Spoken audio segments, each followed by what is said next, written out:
Can I drink that Nuka-Cola, Mrs. Woodbury? I'm awful thirsty. I'll tell you what. You do well on the exam tomorrow, and I'll give a bottle of Nuka-Cola Quantum to the whole class. And that goes double for you kids at home.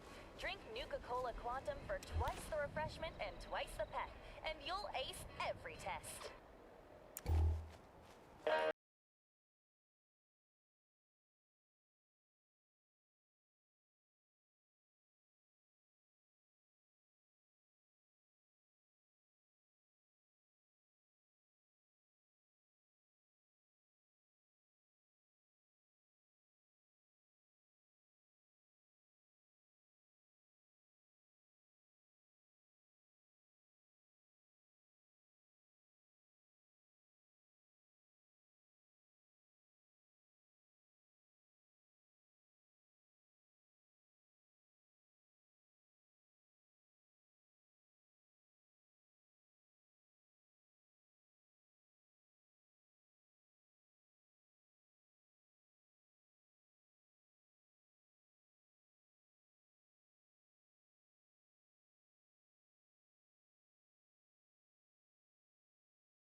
What's that blocking the skies?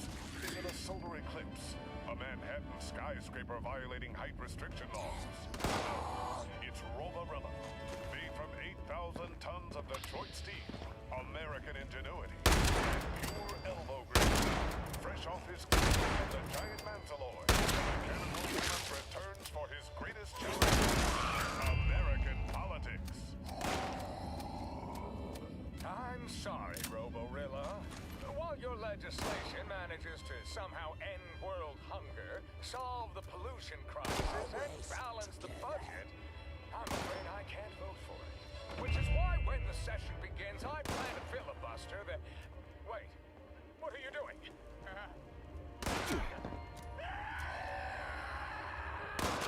Congratulations, Robo. I can't wait to sign your proposal into law. By the way, you've got something in your teeth. Is that Senator Colburn's leg? Watch as this titanium titan navigates politics, corruption, and backroom deals the only way he knows how. No respect for human life. See it all and more in this thrilling motion picture event. Roborilla goes to Washington. Tonight, in Chapter 4 of Zorbo's Revenge, the former Emperor of the Universe momentarily excuses himself from the company of his growing team of villains to attend an unexpected event. He sits unnoticed amidst an audience of a business conference at the luxurious Longneck Corporation headquarters on Triton 5. To thunderous applause, a tall, spotted, sophisticated figure emerges atop the stage, the renowned heir to the Longneck Corporation, Baron von Longneck himself. What a racket. How great could this Baron von Longneck possibly be? Tall men with inherited wealth, they have it so Is that a half? Honored guests, I offer you a warm welcome to the Longneck Corporation, where dreams are possessed, funded, and advertised into fruitful realities. Today, we are here to talk about a product that will change the face of not just Triton 5, not just the galaxy, but the universe as we know it. And while I hate to leave you all in suspense, I believe that the best way to unveil this product would be to have one of you for the first time right here on stage. Might I have a volunteer for the audience?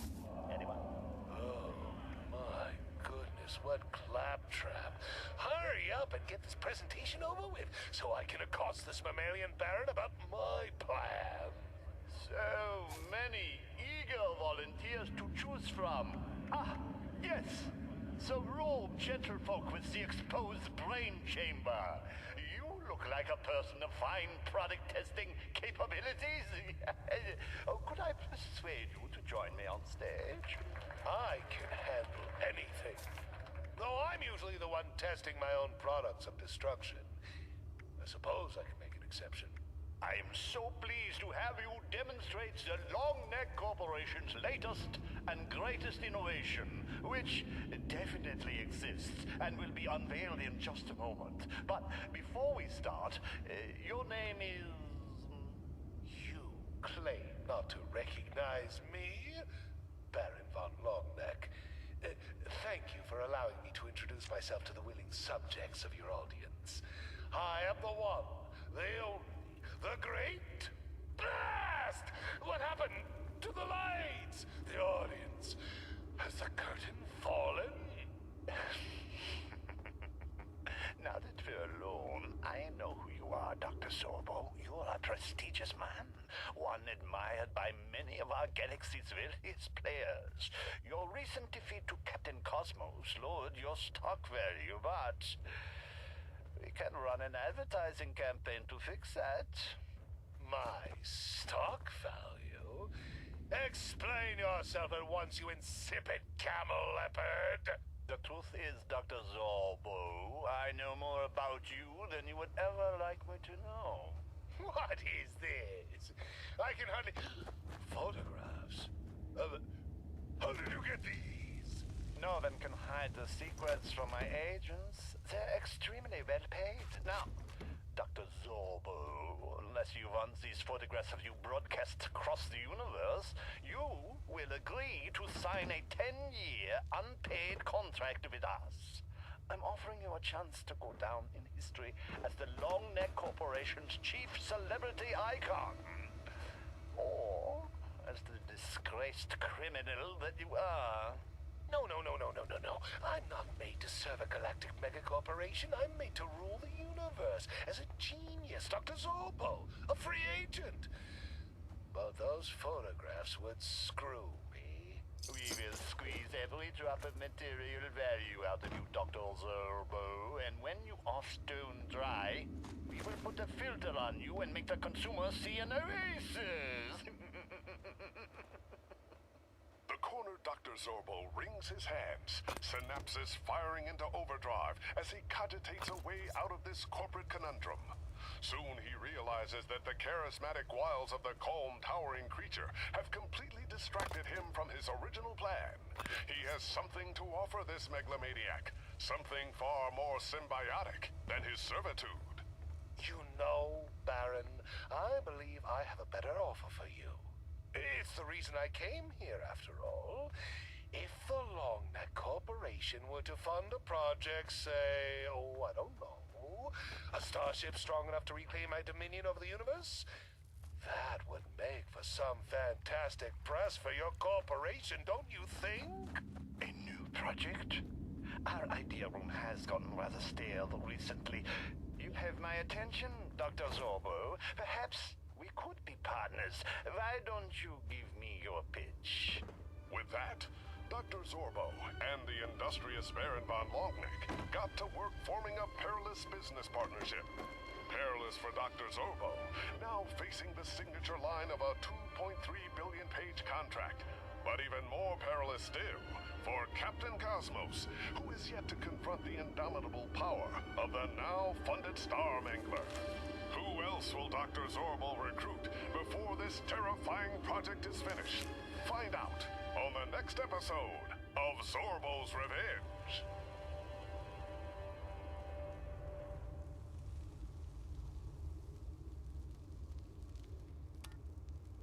And now, a word from our sponsors. Mortimer, where did you find this classic Ming vase? Surely you asked the museum for permission. Oh, Vanessa. First of all, it's not me. I would appreciate if you didn't call me a communist. Second, I didn't purchase it from the museum. Really? Was it at the gallery in Soho? Getting colder. The Bohemian Art Show in France? You're freezing. Why, at this rate, I'm going to have to ask Mr. Handy to turn on the furnace. Well, you have to tell me. I simply must know. I bought it at Appalachian Antiques. Wait. You mean to tell me there's a store selling the finest in collectible antiquities right here in West Virginia?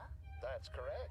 It's just up the road, north of Fort Defiance. Art and antiques, at prices only a true Watogan can afford. Oh, thank heavens. I wouldn't want to run into any poor people on the way. Nor would I, Vanessa. Nor would I. Appalachian Antiques, the finest goods and antiquities for sale, but never on.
This broadcast is brought to you by Wonder Glue, the one-of-a-kind adhesive you can use to fix anything. Broken vases, cups, ceramics, and even robots. In fact, the scientists at Robco have helped us with a demonstration. Here we have 2 refurbished robots, their parts reassembled with glue. Protectron 1 had his parts attached with industrial-strength Wonder Glue. Protectron 2 with our leading competitor's brand. How are you feeling, Protectron 1? Do your machine parts feel securely attached? I feel wonderful. Thank you. Well, listen to that. You sound like you're ready to patrol the streets again. And what about you, Protectron 2? Ready to get out there and defend Appalachia? Tell me. My word, it seems Protectron 2 doesn't have the same zest for life that Protectron 1 has. Oh dear, he's just fallen apart. At least he's in a better place now. Clean this up, will you, number 1? Yes, sir. Yes, ma'am. Well, there you have it. 2 out of 2 Protectrons agree. If you're looking for a powerful adhesive at an affordable cost, look no further than Wonder Glue. It works wonders. Pip-Boy detected. Registration complete. Countermeasures disabled. You may now present Pip-Boy at access point. Exhausted and sore from exploring and surviving the mysterious Dread Island, the remnants of the famous Flying Franklin family tread onward towards the beach. Led by their Assaultron Heart, Emilio and Anna try to make the best out of their precarious situation. Heart, I'm tired. Can't we stop here for the night? For optimal survival, establishing a camp at the beach is the best option. How far is the beach? 18 minutes away. And how far is that building from us? Off in the distance, A large cabin sits on the edge of the forest. Warm, welcoming lights dance through the open windows. Look, Hart! There's smoke coming from the chimney. There must be people there. Actual humans. It seems to be structurally sound and would provide adequate shelter. Say no more. Let's go. Filled with newfound hope, the trio races towards the mysterious cabin in record time. Hello? Hello? Is anyone home? Anna, what if these aren't good people? Look around you, Emilio. Don't those fences and guard posts look familiar? Say, you're right. And look there, an American flag. It's the military. We're saved. Who goes there? Show yourself. Oh, thank goodness. Humans. Actual people. Good evening, actual people. I am Hart, and this is Anna and Amelia Franklin. Valid Pip-Boy detected. Access granted. Welcome, prospective Robco customer. Problems for hours. We're exhausted. The cabin door opens, welcoming the shivering survivors into its warmth.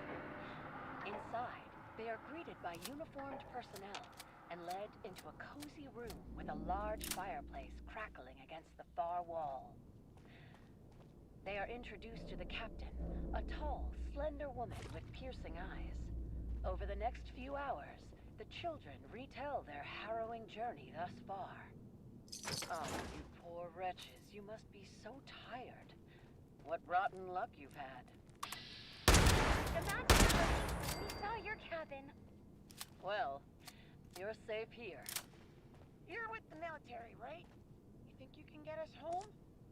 Unfortunately, we're stranded just like you. Did your plane crash too? Yes it did. Where did it crash? Oh, it's nearby. Yeah, back in the forest.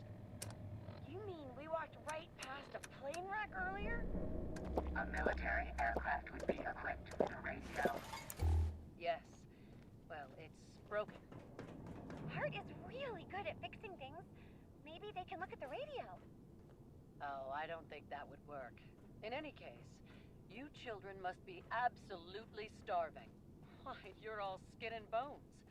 Harrison, why don't you go get some soup to fatten them up a little, Sure thing. Why wouldn't Hart be able to fix the radio?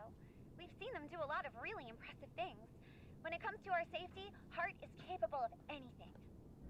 They do say assaultrons are extremely powerful. Yeah, Hart would do anything to protect us from danger. Anything? My programming states that I must do everything in my power to care for these children. Well, there is one thing we could do. We'll do anything. If we decommission the robot, we could use their parts to fix the radio. You mean like, take Hart apart? This seems to be an optimal solution. You can put them back together again afterwards, right? Of course. We'll put Hart right back together again. No! You can't take Hart apart! Emilio, they said Hart will be fine. This is our chance to go home. I don't believe them! I won't let them do it! Back with the soup. Harrison, will you please hold the boy back while I work on Hart? No, I won't let you! Emilio feels a rush of energy and wiggles out of Harrison's grasp. He dashes towards the door and makes a run for it, racing down a long hallway. He bursts into the first open door he finds, the adults at his heels chasing after him. He stops suddenly and gasps at the sight before him. He stands in the center of the kitchen, piles of meat and bones scattered on the counters around him. Emilio, come back! What is this? Is that human meat? Danger sensed. Defenses activated. Take out that bucket of bolts, quick! Children, I advise you to reach a safe distance, a minimum of 20 feet. Come on, Anna! Through this window!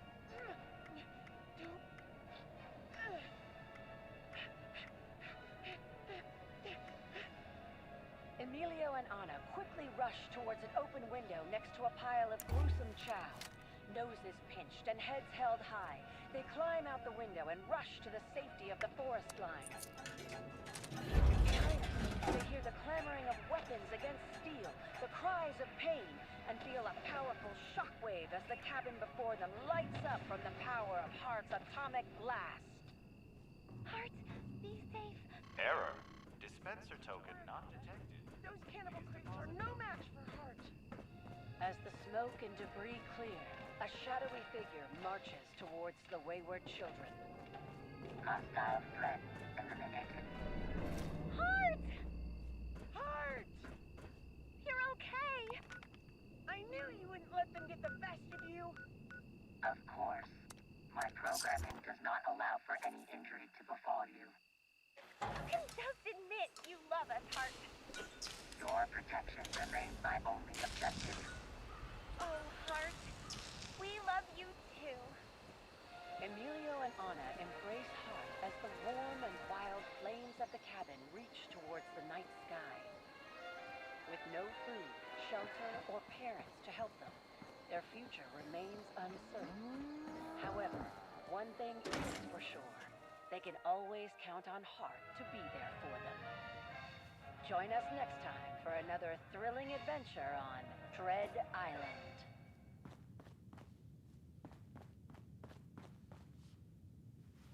The intrepid explorer returns. Extra layer of dust makes me think you might have actually succeeded. Time to spill. What'd you find? Come on now, James. Don't be sad. Look over there. It's the fancy lad. Oh, hello there, children. How would you fancy some of my delicious fancy lad snack cakes? Wow! Thanks, fancy lad. Wow! Thanks, fancy lad. I'll take my snack cakes across the world. Huh. Well, I'm sorry to hear it. Happy to spot you what pittance I've got left to make up the difference, but it's certainly not as much as you deserve. What I will do is foot you a discount. You'll never pay full price here while I'm still above the ground. Really, it's about the least I could do at this point. Honestly, thank you. We're on our feet now because of you. You take care of yourself out there, honey. One wayward soul to another.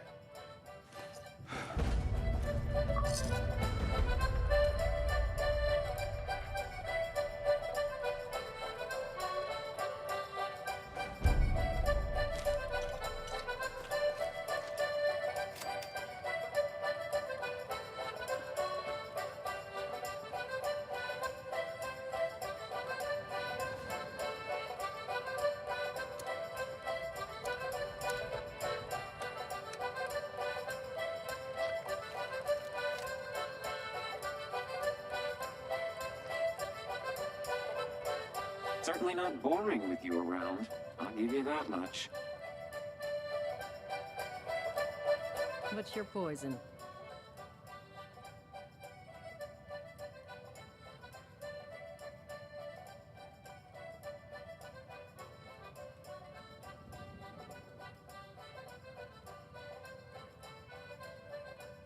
No, doll. Appalachia's home to me. Always has been. There was no way I was staying away for long. I presumed I'd only be gone a couple of months. But I kept hearing stories about plagues and monsters and whatnot. When I heard everyone was finally coming back because of some treasure, I figured the monsters and all must have been made up to scare people off. Seems I just vastly underestimated the general populace's level of desperation. So I came back to sell them all drinks and to finally be home again.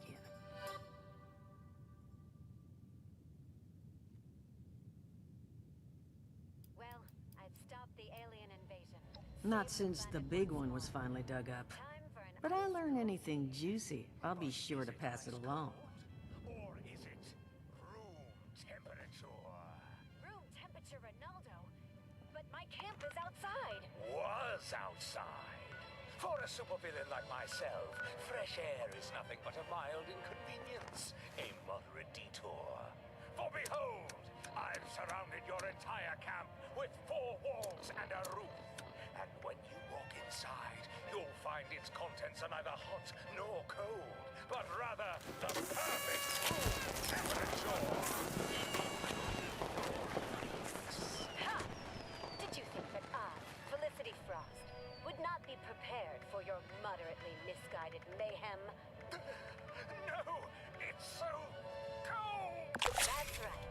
I put all my beverages in Appalachia Freeze, which means every bottle stays cool, even when temperatures aren't. Is there a problem, Ronaldo? Your head seems to be burning up. Maybe you should try cooling off with a drink. A curse on you, Felicity Frost! A curse on you and variable temperatures from now until the end of time! Ah, that hits the spot. And it's all thanks to the good people at Appalachia Freeze. They're the real heroes. Call your local retailer and preserve your order today. Enter a world of stories as weird and wild as man's imagination can conjure. A world where anything is possible. Where science and the mystical combine in surprising and unpredictable adventures. Enter a world of astoundingly awesome tales.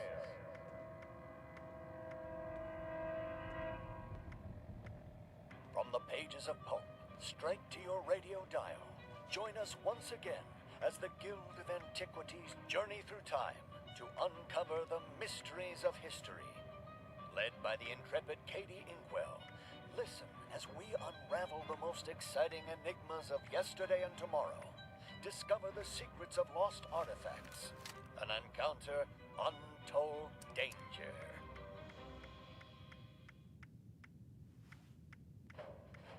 Come join us at Watoga High School on Saturday, November 6th to see Watoga High Drama perform Armor Ace and the Power Patrol, the musical. Bring the whole family to come see their favorite Power Patrol heroes like Platinum. Liberty, it wasn't just meant for me and you. It's our destiny to show the Reds our point of view. Brick House. The Yukon 5, take no prisoners, we must defeat the Ice Vein Commissioner, Chaos! And more, like they've never seen them before.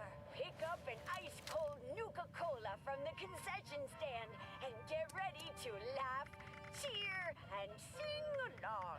Children ages 17 and up who want to become a real member of the Power Patrol can speak to a U.S. Army recruiter just outside the auditorium before and after the show. Spread the word to every nation. Liberty, your voice is strong.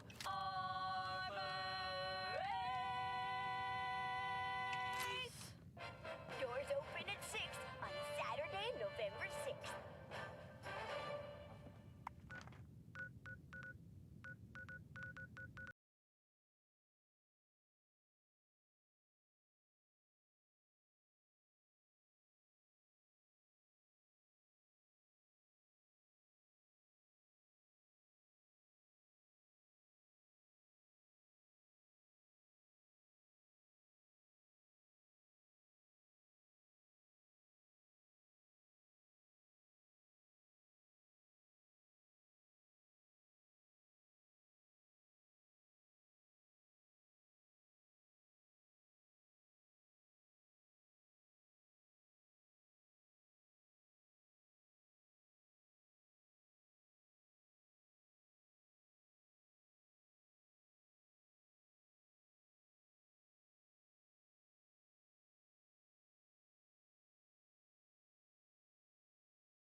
visitors, please see our receptionist. Welcome to AMS, the future of mining. AMS. Hustle and bustle. And the governments with their atom bomb bingo. Do you remember a simple time of peace and prosperity? And the world still had meaning. Perhaps it's time for you to let go heard and something. find a different way. Yeah. Employing aesthetic the Palace of the Winding Path will take you on a journey of hope and self-fulfillment to help you rediscover the one person you've neglected in these anxious, trying times. Yourself. Everyone here is real swell. They taught me wholeness and how to be one with the universe. I could have handled them on my own, you know. It just didn't bother me so much. I've had to be the one who takes care of Max and me. I'm not used to accepting help. So, thanks. Now that that's taken care of, we should look around and see if there's any trace of Sheena or Burke. I already did a sweep of this floor before that mercenary attacked me, and didn't find anything. Let's try looking upstairs. Less so. But I found something greater. Meaningful. Every day I cleanse my spirit, and I find myself thinking about them less and less. Golly, today was supposed to be one of their birthdays. I don't even remember which one. It's liberating. Just off the 95 and 98, the palace welcomes all who seek true enlightenment. Talk to a disciple today and learn about our special discount on oil cleansings. At the Palace of the Winding Path, you can free your mind and expand your consciousness. You have nothing to lose but your pain.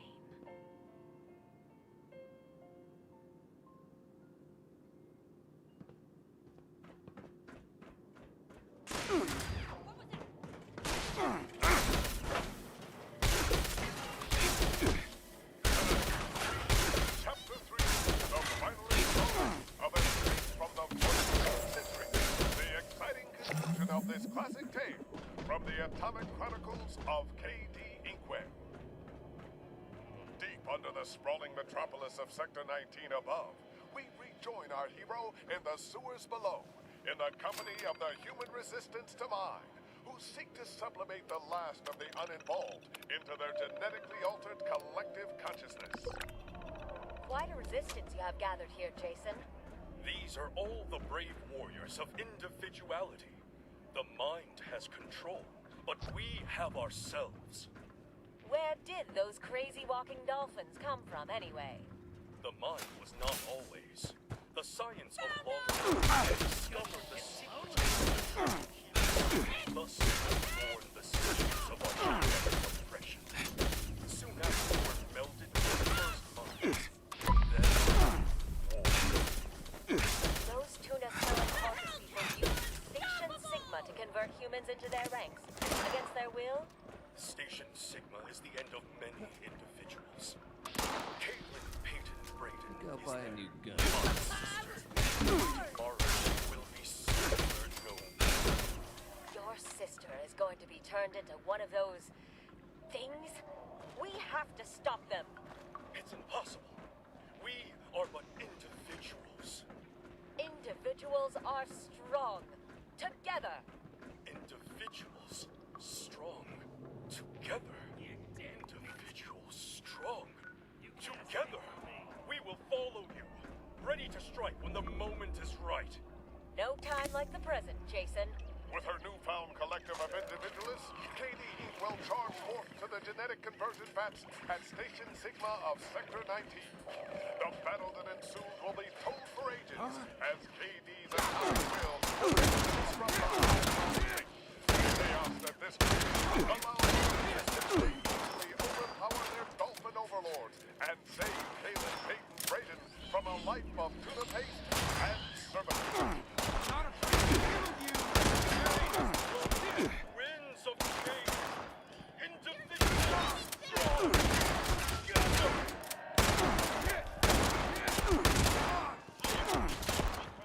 That's my Take care of yourself, Jason David Braden.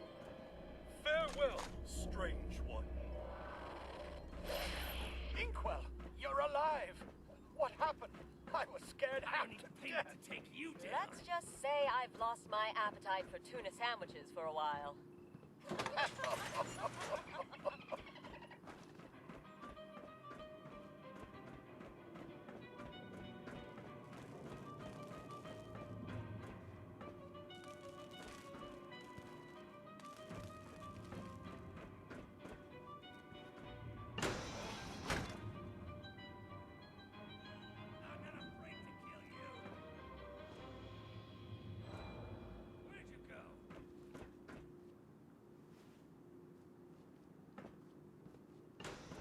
Don't miss the automotive event of the year! That's right, it's time for the Halloween Night Demolition Derby! Right here at the Tyler County Dirt Track! With Hot Rod Daniels on the track! Anything can happen, folks, so you're not gonna wanna miss this! Come on out on Halloween Sunday and watch these brave men. Guess it doesn't matter as long as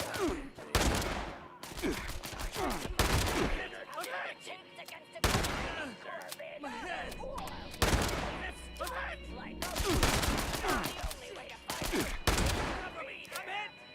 Love is keeping our event safe again this year with another robotic judge.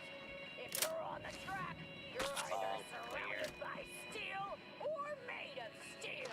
Please do not strike me with your Corvega atomic PA.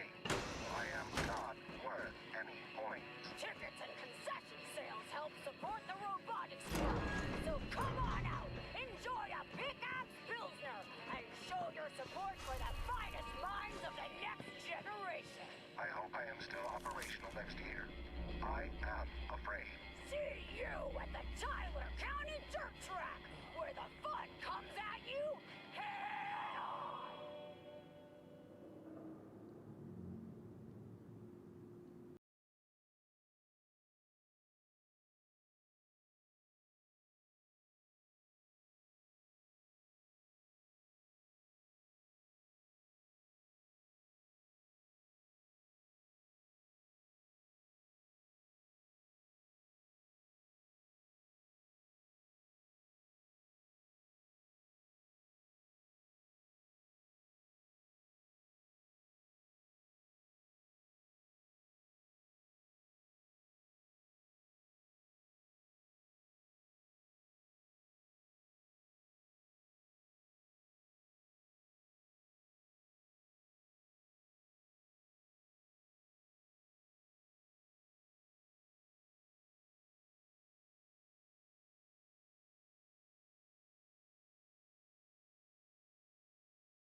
Attention, Space Cadets! This is Captain Cosmos. And I'm Stella Skyfire. And together, we've got an important announcement for all you budding astronauts. That's right. We've partnered with the good people at Don't Be Bored Games to leave you a special message in every box of the legendary run. But Stella, why not just send a letter? Or even better, a singing telegram. La la la la! No one wants to hear you sing, Captain. But more importantly, those messages can be intercepted by the Automated evil Mining Dr. Services Zorbo. welcomes That's why you to to reach the him, home of you'll need industry. to use the Visitors, specialty please coder see our link receptionist. included at the bottom of every Welcome box to of AMS, sugar the bombs. future of mining. I'll have to finish the cereal. AMS is here for you. Isn't that right, Stella? Of course! Sugar Bombs is chock full of important vitamins and pep that every space captain relies on for energy, nutrition, and rocket fuel. Canis Major! I think Jangles just took off with our breakfast. Well, looks like we've got a flight to catch. This is Stella Skyfire. And Captain Cosmos, blasting off!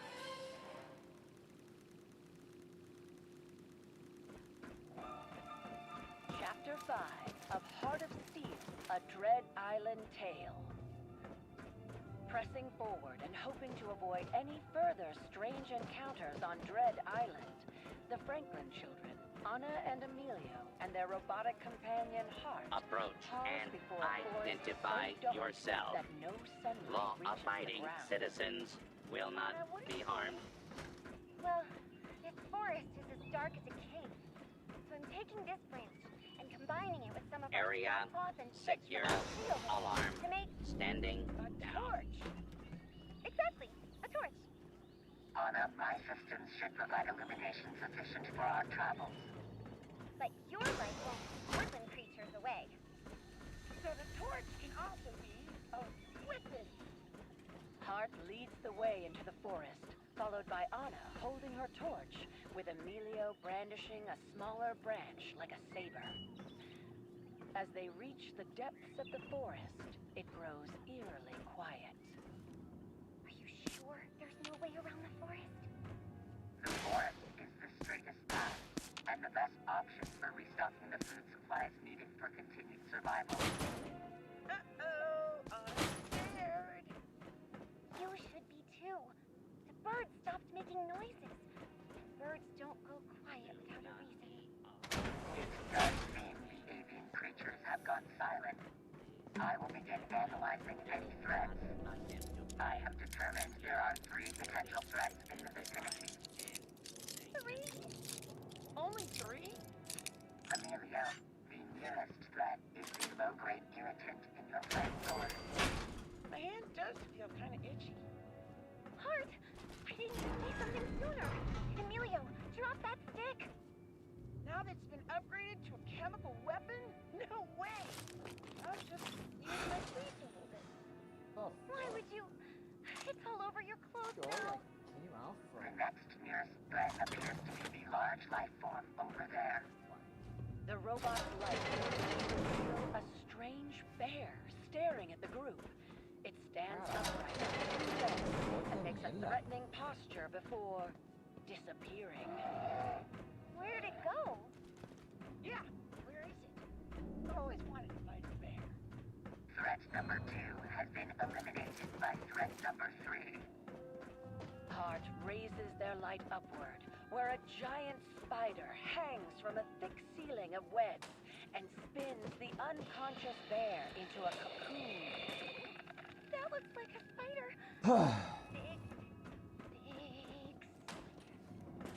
At a length of 18 feet, your assessment of big does seem correct, Anna.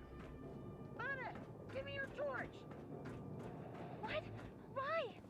Fueled by fighting spirit, Emilio grabs the torch and flings it at the spider with all his might. The torch, of course, falls well short of the spider, landing in the nearby brush and setting it aflame. The flames snake their way up the vegetation on a nearby tree, closing in on the blanket of webs above. Yes! It's still gonna make it to the spider!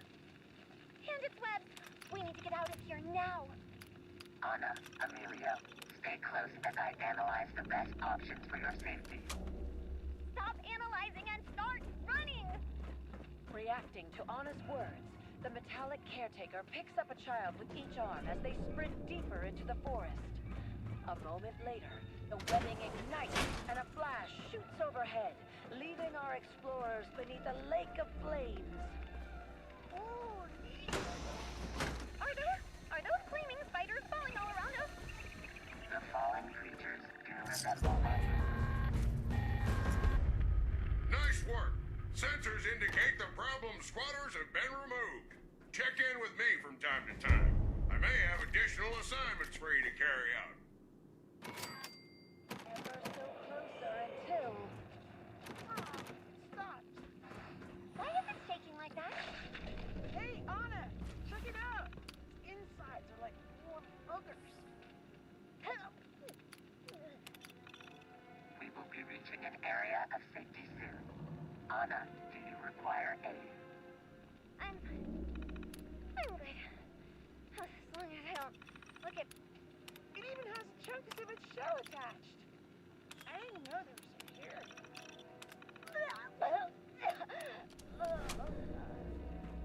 The troop distances themselves from the fire before stopping to recover. As they sit there in the forest, they begin to wonder whether they are close to salvation, or is yet more danger in store for the explorers. Find out next time on Heart of Steel, a Dread Island Tale.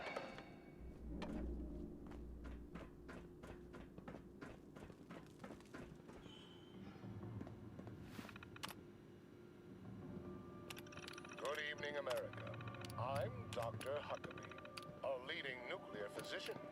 Every red-blooded American knows that living in the nuclear age means we're surrounded by healthy waves of atomic energy.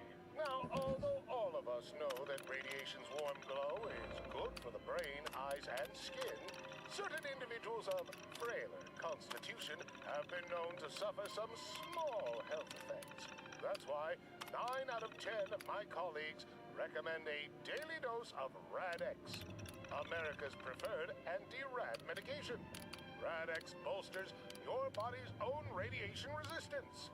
Doctors spell safety R-A-D-X.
We interrupt this program to bring you this important announcement.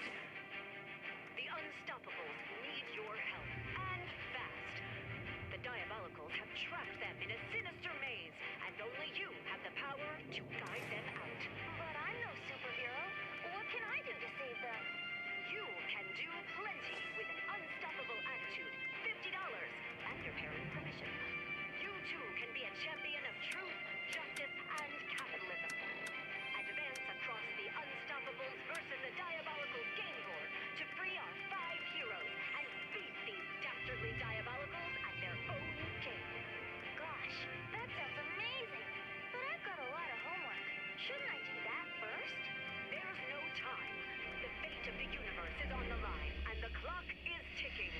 Put down your pencil, hurry to your nearest retailer, and ask about the Unstoppables versus the Diabolicals game board today.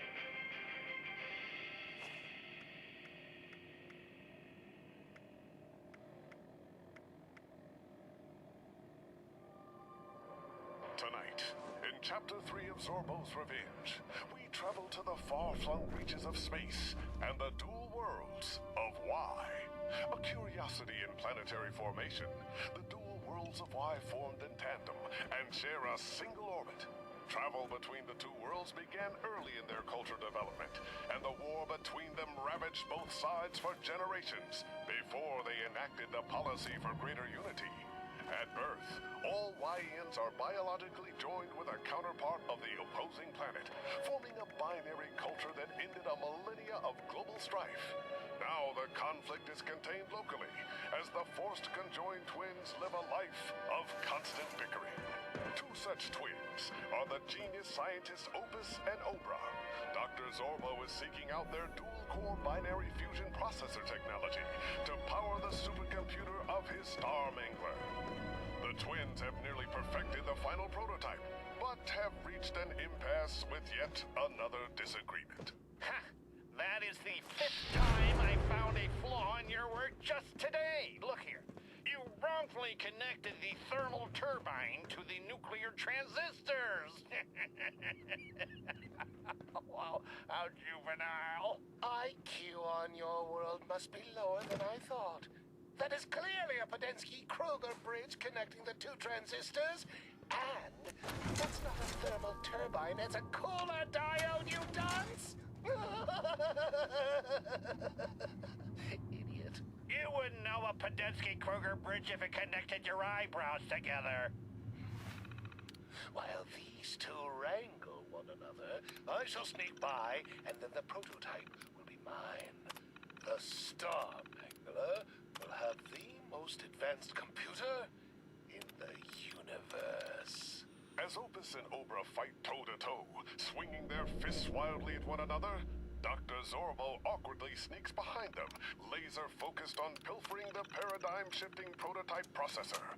Fixated on his banditry, Zorbo is completely unaware that the scuffle between the conjoined duo has escalated from fisticuffs to firearms. Obra, you twit! Nobody calls me second-rate. How about a blast from my repulsor ray, huh? You missed it!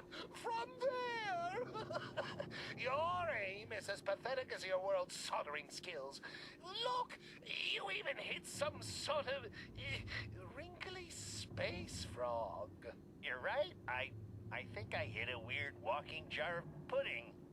You must have left the door open again, letting all manner of riffraff in here. Riffraff?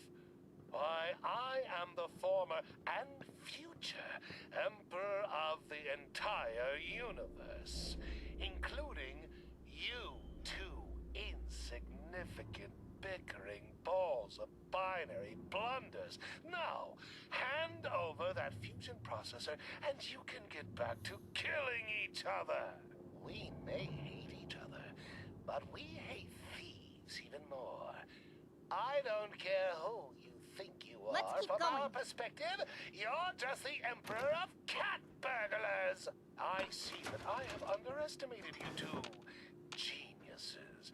Your intelligence is obviously unequal, but how am I to know which of you is the most intelligent? I could use more brain power on my growing crew, but of course, only the very best. Well, obviously I'm the clear choice. That moron Obra is slower than a Devalian space snail. He couldn't cogitate his way out of a wet paper bag. Ha! My bone-headed brother Opus is so dense, he once ate a box of animal crackers and was worried he was no longer vegetarian. I am quite clearly the superior